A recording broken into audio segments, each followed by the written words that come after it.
With all the news, travel and weather you're waking up to now on ITV1, it's Mondays. Good morning, Britain.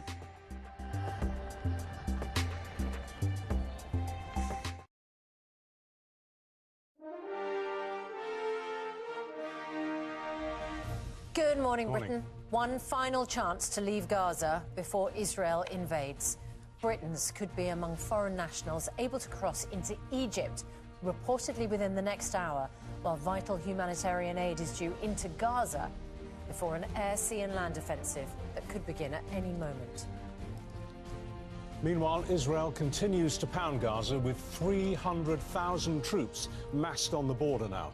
Today's expected to see some frantic final diplomatic efforts ahead of the assault that the Israeli Prime Minister has promised will demolish Hamas. Well, Israeli jets are flying above us here this morning on the border. It is tense. It's expected that Antony Blinken, the US's top diplomat, will fly back into the country today to meet with Israel's leadership and try and persuade them to avoid bloodshed wherever possible amongst the civilian population of Gaza behind me here, as this invasion is likely to start. Also this morning back home, pop-up prison cells and a plan to send thousands of foreign prisoners home early as the government grapples with jails which are running out of places. Outrage as a killer driver's prison sentence is lengthened by just 3 years, when he could have got life. We're going to speak to the grieving partner of Hollyoaks actress Frankie Jules Huff. And Jeff Brazier says he gives his son, Strictly's Bobby, an easy life to keep him at home, even packing lunch boxes for him at the age of 20.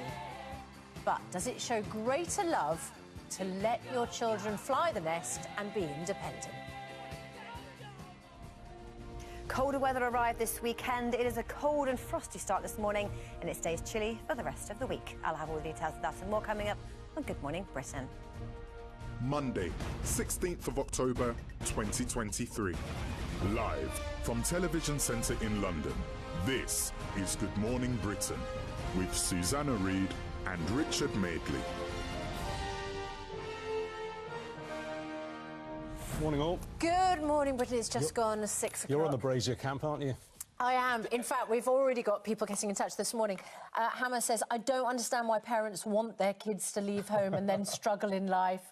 You would pack your kids' lunches, wouldn't John you? said, I'd rather my kids live at home than live below the poverty line. Well, it's interesting because, of course, the cost of living and housing costs mean that many more children are staying at home rather than flying the nest. But would you put a limit on it? I mean, would you still want to make their packed lunches when they're safe? How old's the oldest?